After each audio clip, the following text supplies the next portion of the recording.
Hey, everybody. Welcome back to Podcast Coaching for Kingdom Entrepreneurs. I am your host, Kristin Chadwick, and today I am thrilled to welcome a powerhouse in the world of personal growth, resilience, podcasting, strategy.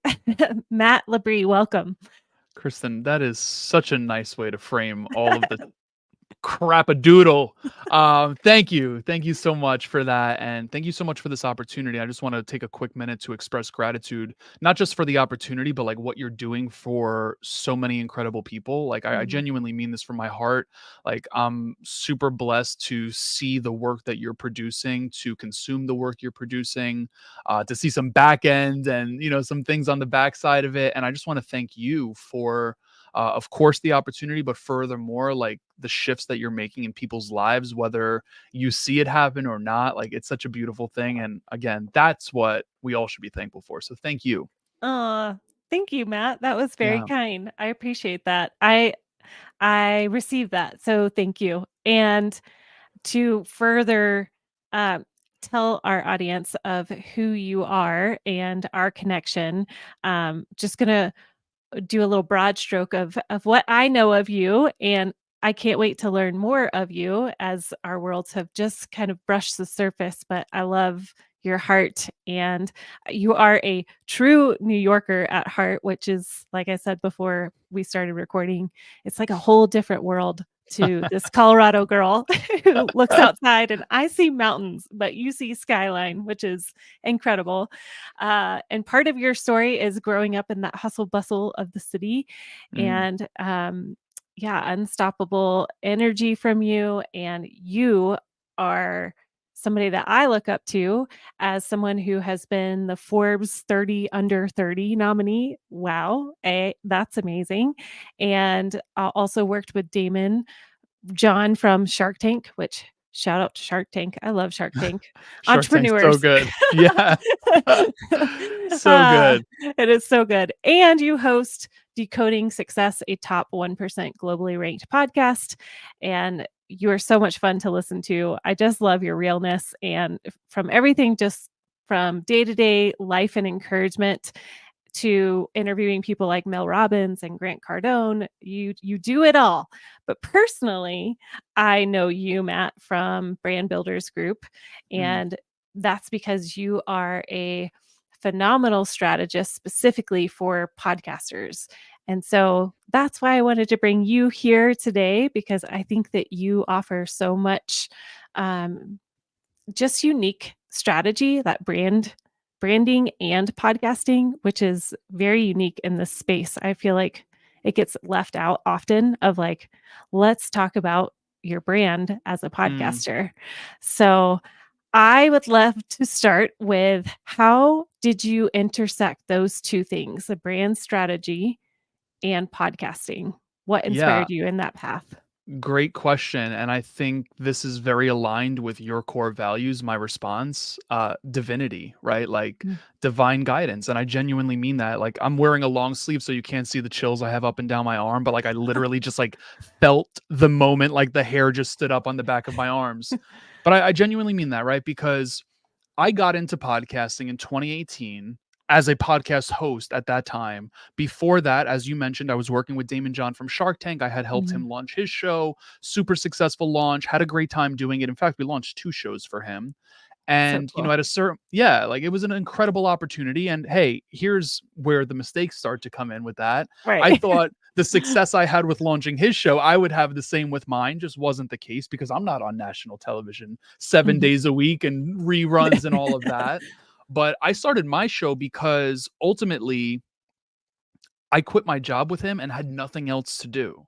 And I Mm. say that transparently. Like I had Thanksgiving, a Tony Robbins Unleash the Power Within event, Christmas, and the New Year. That was all I had left on my calendar.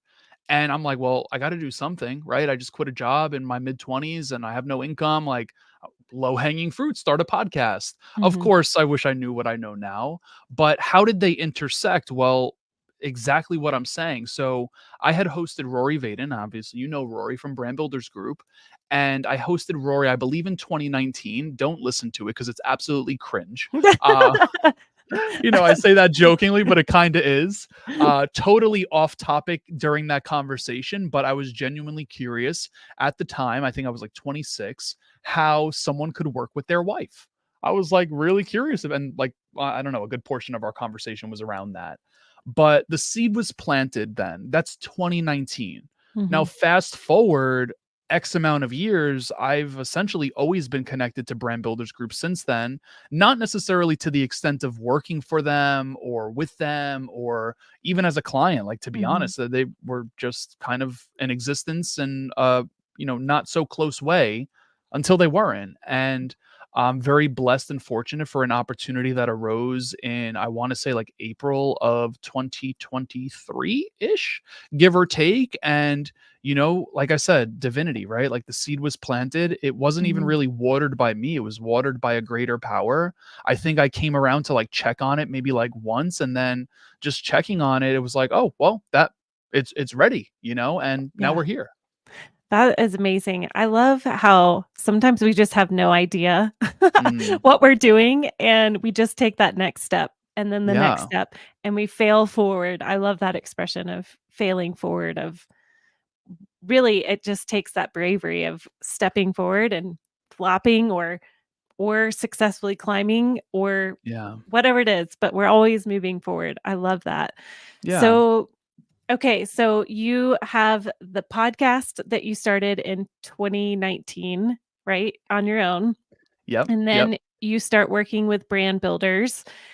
Then how did you start to get some grounding underneath you with your podcast? And what did that look like? What were some of those things that you had mentioned? I wish I would have known what I know now. What are some of Oh, those things? well, I mean, hey, I think firstly, like who is your audience? Yeah. Like I had no clue who my audience was. I was publishing for everyone. And that to me is the biggest mistake you could pursue, because if you're creating for everyone, you're trying to speak to everyone, you're actually reaching no one. Yeah. And I had no clue. Don't get me wrong, like you're gonna have downloads, right? You have friends, you have family, you have people that might look up to you, or you meet them at a, like, you're going to have downloads. So Thanks, mom. yes, thanks, mom. Right there, you You're the go. best. You're going to have downloads, but like, are you actually reaching your potential or in Mm, pursuit of it? mm, So that's number one. It's like I really wish I knew who I was talking to, and I'm gonna keep it real with you, Kristen. Like I did not know who I was talking to until maybe a year ago, mhm, and I'm about to hit 6 years of the podcast. So, like, to go 5 years without knowing who you're talking to and still having success, like, imagine if it was that intentional and directional over the course of those 5 years, like, what could have been, yeah, right?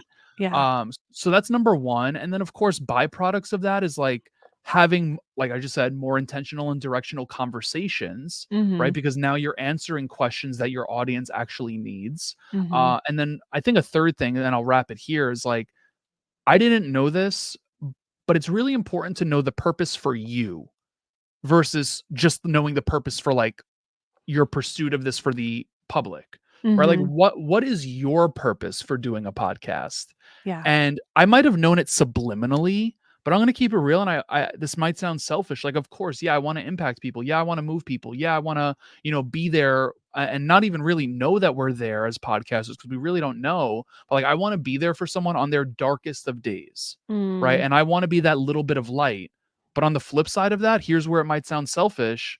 Hey, you and I as podcasters, and whoever else is listening as a podcaster right now, like, you're just because you're a podcaster doesn't mean you don't have dark days. So like, mhm, I always say I use my podcast as a way to get mentorship from people I wouldn't be able to get mentorship period from, mm, right? Like, that's my one of my purposes, of course. So I think those 3 things are like, I mean, I can go on for days because I didn't know right.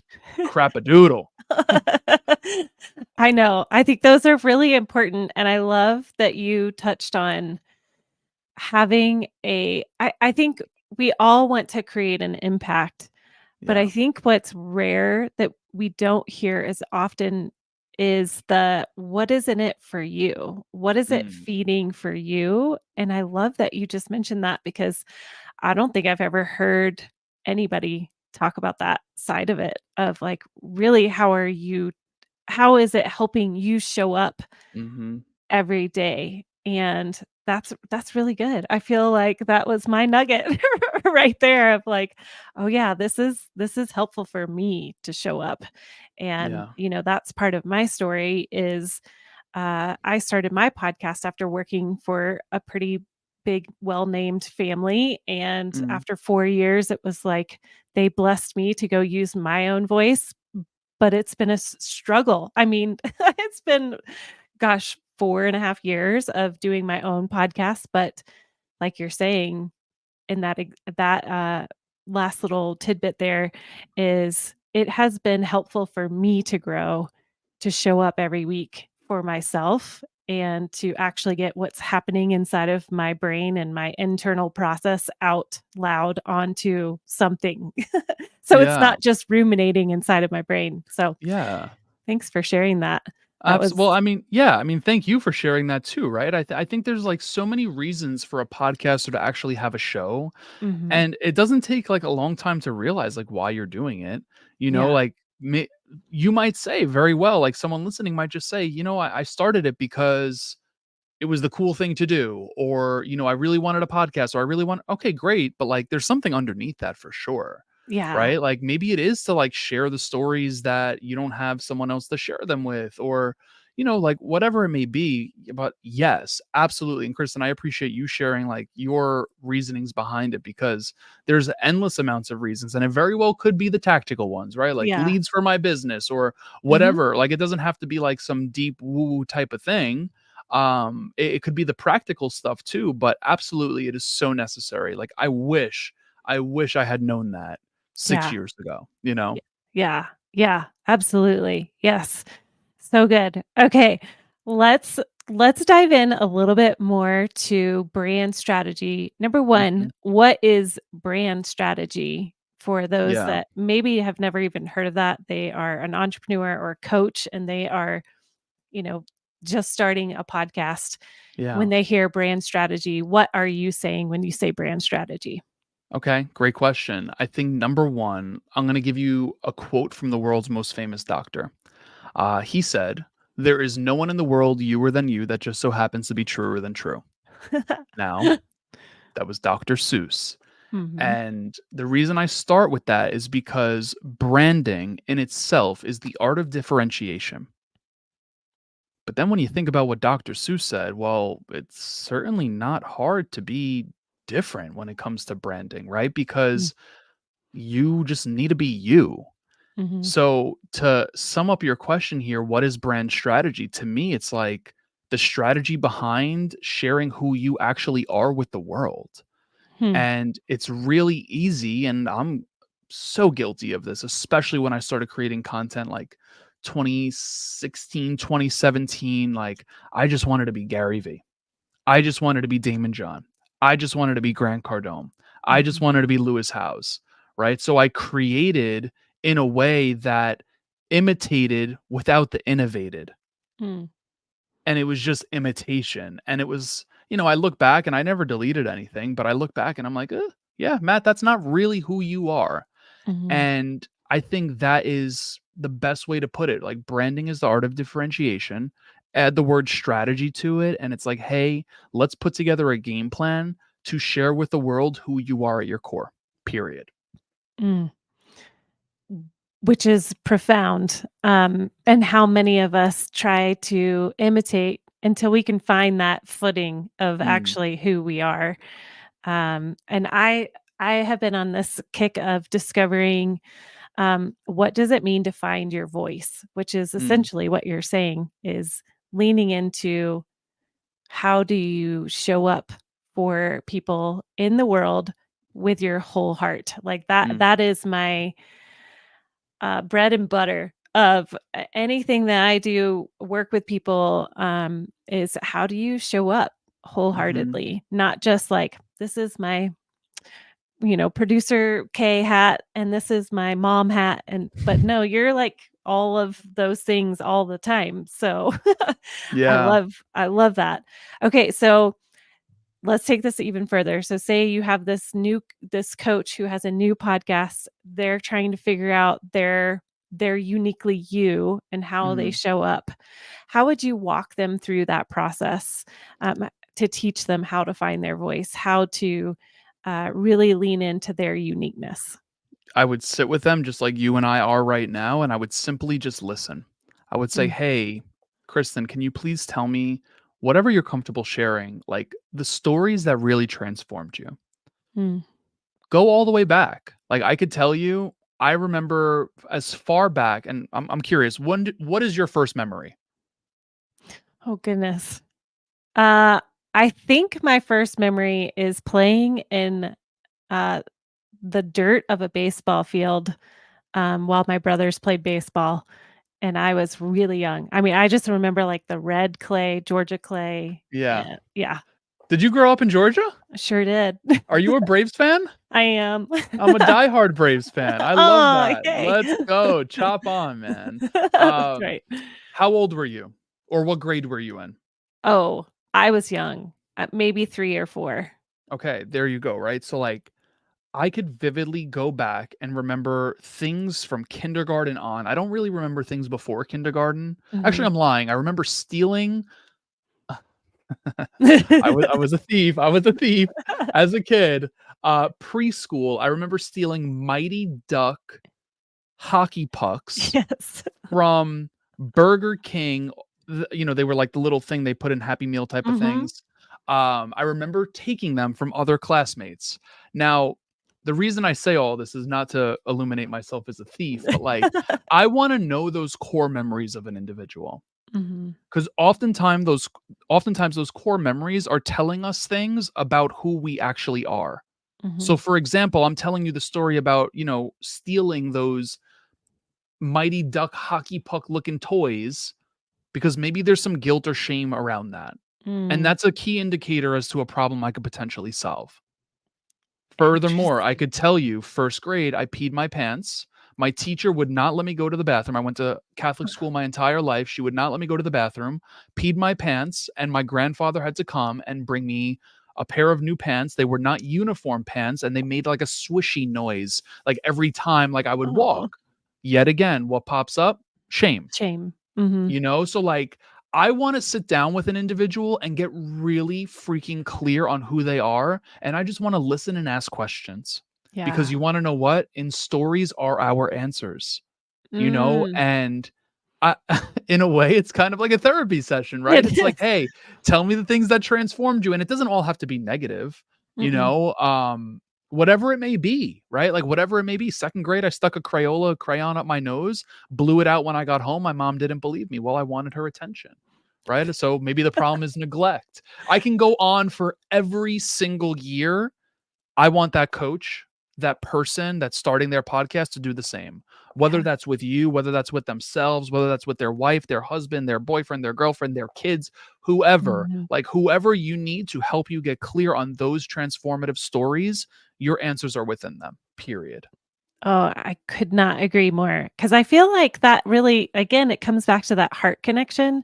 Like, we Mm, can know a lot about information or strategy or, uh, you know, whatever it is, or, let's see, let's think about so, like, fitness. You can know a lot about mm, fitness, but until it's, like, really ingrained into your own personal experience, it's just knowledge of, like, I'm yeah. going through the motions.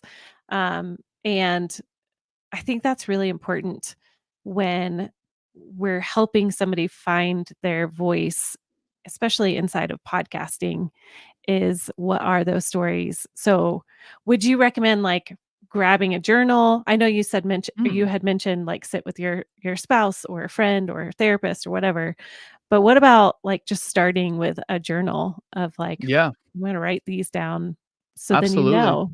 Yeah. 100%. Like, even if it's just, like, mapping out what those stories are, right? So, if you have the ability to, like, really tap into self and, like, you have that level of awareness where you could be like, "You know what? I really felt X, Y, and Z in that particular moment." Like, great. For me personally, like, if I would have never been able to do this when I Yeah. started my show, like, I would have never been able to. Um Not a knock on the younger version of me, I just wasn't there, from an awareness perspective, but all of that to be shared, like, yeah, like, if you need to start with the journal, start with the journal. I think the Mhm. key is just start, Yeah. right? Like, just start, period, no matter where it is, whether it's with a coach, whether it's with a journal, whether it's with, just like, hey, I'm in the shower, like Mhm. wherever it is, like, yeah, just start for sure. Yeah. Those divine revelations in the shower, those are real. The best. Oh, It's the goodness. best. So good. It So really is. good. Okay, so you have somebody who's connecting with their story. Mm, Now, how does that transpire as their brand and their podcast? Like, is it how do we, yeah. formulate that into or bring that into, like, maybe content planning, or Yeah. how 100%. how would you use that? Great question. I think ultimately it's like as you go through those stories, you realize like, hey, I'm most powerfully positioned to serve this person. Mm, But when you say this person, you have to really identify like what's the overarching problem this person has, right? yeah, Because you're going to see numerous things pop up. You're going to see guilt. I'm just giving random examples, right? Like yeah. the guilt and the shame and the neglect and like the disconnect, or like you want to find the most practical thing it is for that person, and they have Mhm. to be aware of it, right? Yeah. And I think once you get clear on that, I want you to take a mental time machine back to where you were at that point in your life. And in this mental time machine, I want you to think of all of the questions that individual has in their mind. Mm, What are the questions that are ruminating? Why do I feel so alone? Why this? Like, whatever it is, those are your pieces of content. mhm, And it might not be the sexiest content in the world, but like it will be the most intentional. It will be the most directional. Like for real, I can't tell you how many times I had conversations on my show, and I would love for everyone to avoid this, mm, that just simply don't align. And I can't tell you why I did it. It wasn't to fill the calendar, because at the time I could have like literally filled it with anything I needed. mhm, you know, I want you to really get clear when you get in that mental time machine of the questions that that person has, because all of those questions are your episodes. People want to hear your voice. Even if you're just an interview show, like people want to hear your voice. And maybe mhm, those questions are just seeds to plant, right? Like you might say, oh, well, Matt, yeah, I'm just doing interviews, not going to do any solo episodes or anything like that. I would say, well, I still want you to do this, because planting those seeds of knowing what questions that person might have, well, when you're doing an interview, it might pop up, mhm, and it might be the perfect opportunity to, just ask that burning question. mhm. Furthermore, I'll take it a step further here. I would even go to the extent of literally reading an avatar story before you interview someone, so that you can get clear on who you're asking those questions for, because there's Yeah. a good chance you're not asking them for yourself, Mhm, right? You're asking them for someone else, someone that you're helping. mhm. So ultimately, that's the route. If, oh man, I wish I had a time machine, Kristen, because I would literally go back and do all of this for myself. Yeah. I'm doing it now, right? That's the Right. good thing. That's That's the right. good thing. Yeah, Right. We're all learning. We're all growing. that's But it. I think that's so important. There's a couple of things that I really wanted to hit on that, because I think it's so insightful to remember who Mm, you're doing this for, and again dropping in to what are those narratives that they're repeating over in their head, and what kind of questions would they ask. So even just like me sitting here with you thinking about my ideal listener as mhm, a podcaster, I know some of them are tired. Some of them are feeling the, "Oh my gosh, I cannot wait till the end of 2024. mhm, I am ready for a break." Or there's people that are, they're gearing up for 2025 to be a launch for their podcast. yeah, So really remembering those questions of, okay, what are they experiencing on a heart level of, how do I take a break? How do I gear up? So again, taking your story for somebody who is a listener, how are they showing up for their podcast in that way is is so brilliant, and so mhm, um it will help somebody stand out in this day and age of loads of podcasts to choose from, but they know something is different because you're striking a chord with something that you're asking that's very similar to what maybe they don't have the capacity to ask that question yet because mhm. they're not aware of the question that's brewing underneath the surface. You nailed it. You Yeah. nailed it, absolutely. Like, 100%. And you need to think of the law of frequency too, because a lot of people will get stopped, like, oh, they'll stop themselves, right? No one else is stopping them but themselves. And it's like, oh, well, someone else talks about this already. And it's Mhm. like, wait, but you got to realize, like, sure, maybe Mel Robbins talks about it, but there's someone out there that can't vibrate on Mel's level. And Yeah. they need it from your vibration. You Mhm. know, Yeah. like, and that's just something else I would add too, because it sounds so simple what you and I are discussing here, Kristen. It's like, oh yeah, like I solved this problem, sure, guilt or whatever it may be. Like that Mhm. sounds like a really simple problem, or I want to solve 30 problems or whatever. It's like, guys, that is really, really like that mindset is getting in the way of our progress. Like, if you are able to focus on one thing, you will Mhm. then be able to focus on many. Not Yeah. tomorrow, but like, oh, I wish I learned that so much sooner. So Yeah. much sooner. Yes. Yeah. What Roy Vaden says all the time is diluted focus equals diluted results. And That it does. yeah, I think narrowing in on what is that problem that you're solving and really going to the heart of it is the key to really finding your voice and how you stand out as a brand, as a Yeah, podcaster. Yeah. absolutely. Okay, you touched on something that I know I wanted to talk with you about, and as we are kind of rolling down the other side of the time slot here, um, I would love for you to talk about how the interviews versus solo, Mhm. were a combo of both of those things. I love that you said, first of all, that you can still use your voice and your unique story inside of interviews, because Mhm. that is one thing that I have found many podcasters kind of lean into this. It's almost like a crutch of like, well, I'm Mhm. just going to let the guest show up and kind of do the content. But what I've found as a podcast coach is there's a missed opportunity for them because people are coming to them to hear their story. So if they're Mm. constantly bringing on a guest, um, there is a missed opportunity there to really share their heart. So, talk about that a little bit more of how, if they are an interview based podcast, they can still share their story. Unpack that a little bit more. And 100%. how would you encourage them to be brave and do a solo episode? Yeah, for sure. I mean, yeah, your voice is still, well, first of all, your voice is so powerful, Mm, right? There's no one in the world youer than you. mhm, Like, I kind of wish I had that like tattooed on me at this point. Like, it is such a good reminder. mhm. And I share all of that to say, like, even in the midst of an interview, I was actually gonna try it with you right now, Kristen, but you were like giving like such good golden nuggets. So I didn't Oh. do it. But like, even if you are interviewing someone, as Kristen was just sharing that golden nugget, you could just say, hey, Kristen, can you just pause on that 1 second? That is so good. Here's why. Give your little bit of your voice there, and then Mhm, have them like, guys, just like free flow this, like there's no rules to this. And I share all that to say, like, even if it's a little quick interjection with like, here's why it's so good, and give a little glimpse of your lens and how you see the world in that moment. Or like Kristen's doing so perfectly on this, it's like after every question asked and every answer to that question, Kristen takes a little bit of time and like shares her lens, mm, right? Like, I'm not saying that you're going to like do Joe Rogan style 3-hour interviews and like, you're going to give like a 30-minute like lens or your views or your stories like after every question, but like even just a little glimmer mhm, during an interview is so powerful. mhm, Furthermore, if you're not comfortable doing that, maybe you don't have that muscle built yet because it really is a muscle.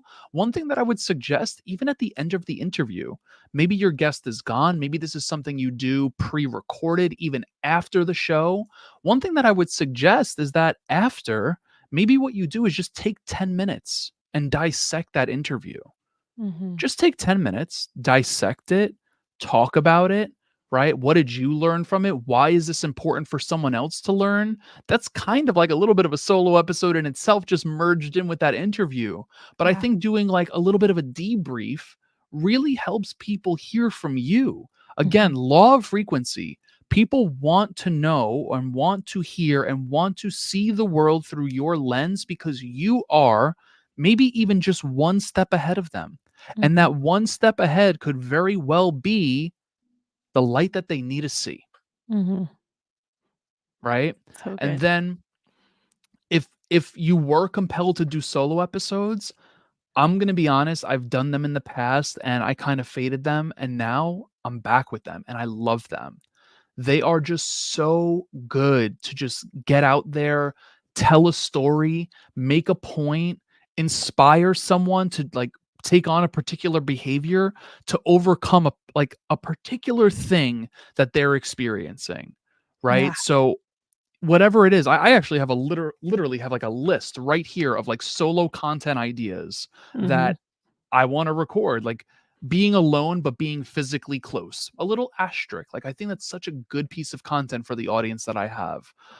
Black sheeps being misunderstood when conveying their problems. Like I can go on for days and just like having those little concepts to just riff on for 10 minutes.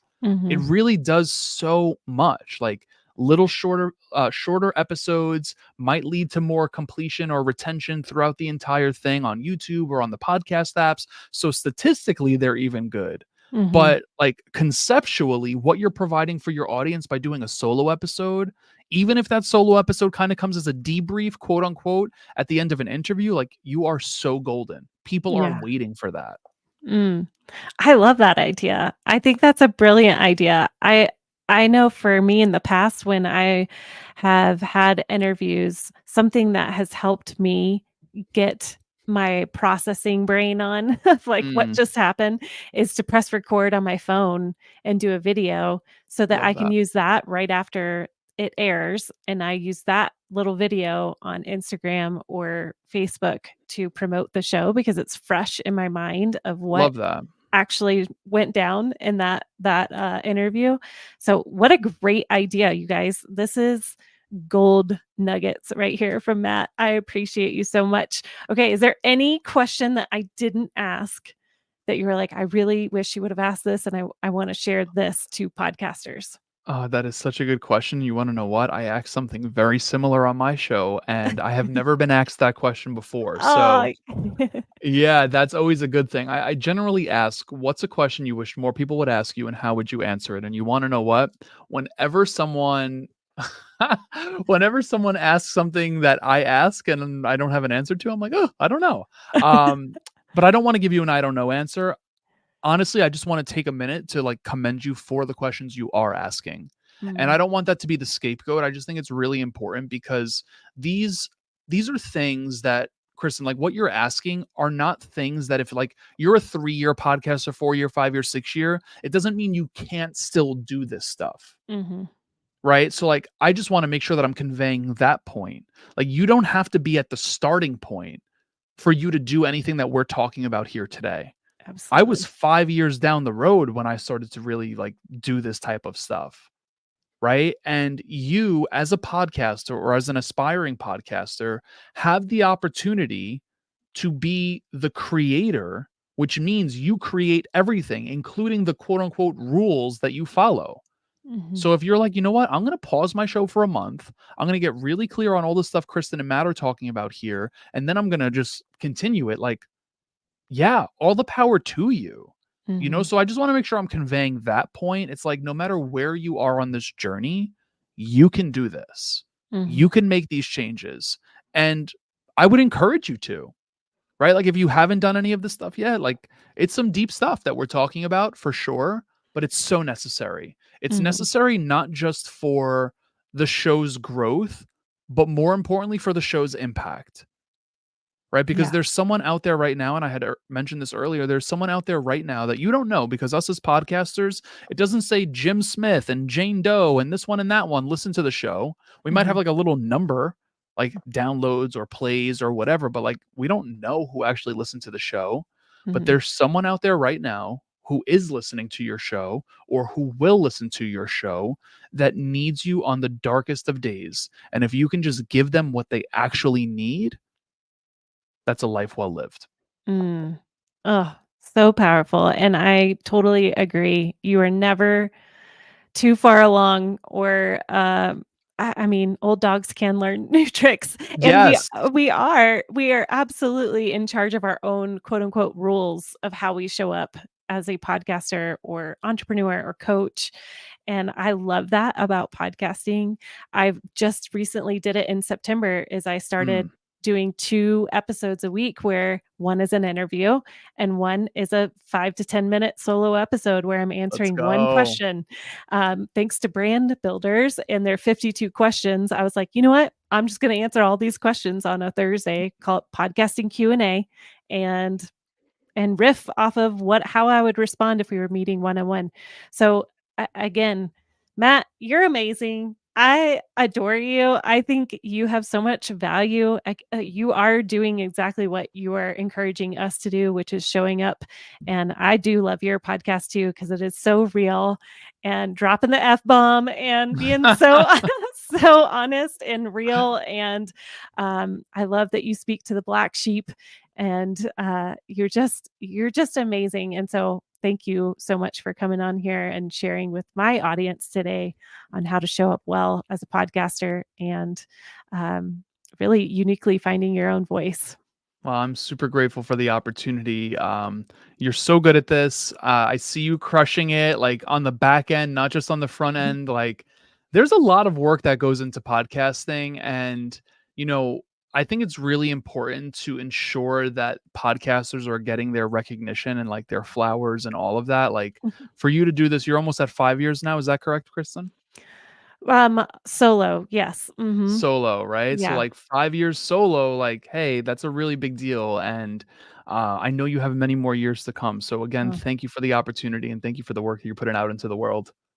you're welcome, and thanks for being here too.